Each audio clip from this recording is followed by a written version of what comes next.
I can very well understand कि बीमार तो हमारा बच्चा होता है लेकिन परेशान हम पेरेंट्स ही होते हैं। और ये परेशानी और ज़्यादा बढ़ जाती है जब बच्चा बार बार बीमार हो रहा होता है। सो यही हो रहा है इस विंटर सीज़न में कि बच्चे बार बार बीमार हो रहे हैं। वही सिम्टम्स, सर्दी, खांसी, ज़ुकाम, बुखार, वही सिम्टम्स हर हफ्ते या हर 10 दिन में या हर 2 हफ्ते में बच्चों को हो रहे हैं। और इसी प्रॉब्लम के साथ पेरेंट्स हमारे ओपीडी में आते हैं कि मैम हमारे बच्चे में कुछ कमी है, इसकी इम्यूनिटी लो हो गई है, ये इतना बीमार क्यों हो रहा है। But let me tell you my dear parents कि आपके बच्चे की इसमें कोई गलती नहीं है, उसका इम्यून सिस्टम लो नहीं है। गलती एनवायरनमेंट की है जहाँ इतने सारे वायरसेस घूम रहे हैं, millions and billions of viruses हैं।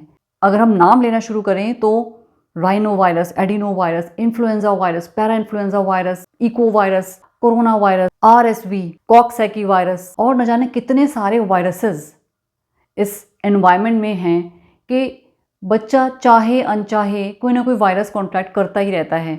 बच्चे को एक वायरल इन्फेक्शन हुआ, वो 4-5 डेज़ में ठीक हो गया, ओके, हमने स्कूल भेजना शुरू किया।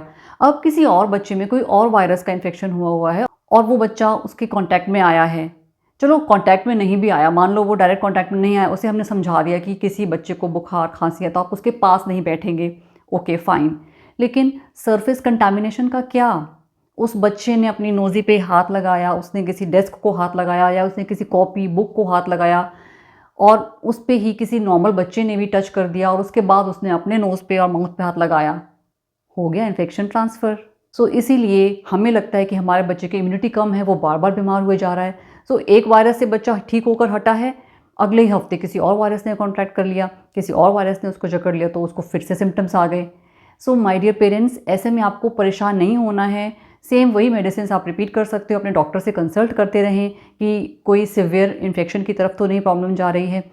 एंड मेक श्योर कि उसको सारी पॉसिबल वैक्सीनेशंस लगी हुई हैं, एटलीस्ट फ्लू की वैक्सीनेशन, एमएमआर वैक्सीनेशन, वेरिसेला, जितने भी वायरसेस की वैक्सीनेशंस हैं वो उसको प्रॉपर लगी हुई हैं, तो उसका बीमार होना कुछ हद तक कम हो जाता है। And moreover with age, जैसे जैसे एक बच्चे का वायरसेस से एक्सपोजर होता जाएगा उसके अगेंस्ट उसमें इम्यूनिटी आती जाएगी और 7 ईयर या 8 ईयर तक आते आते बच्चे की बीमार होने की फ्रीक्वेंसी काफ़ी कम हो जाती है। इसलिए डोंट यू वरी, बच्चे को अपने आप की इम्यूनिटी पे काम करने दीजिए, उसकी बॉडी के इम्यून सिस्टम को खुद से स्ट्रॉन्ग होने दीजिए। एंड आप पैनिक करेंगे तो बच्चा भी परेशान होगा, इसलिए आप पैनिक नहीं करें, बच्चे को प्रॉपर सिम्टोमेटिक दवाइयाँ देते रहें। एंटीबायोटिक से ज़रूर बचें, हर इन्फेक्शन में एंटीबायोटिक का यूज़ नहीं करो। तो क्या इसका मतलब है हम बच्चे को स्कूल भेजना छोड़ दें, बच्चे को बाहर और फ्रेंड्स के साथ खिलाना छोड़ दें? नहीं, उसको बच्चों के साथ खेलने दो, उसको स्कूल भेजो।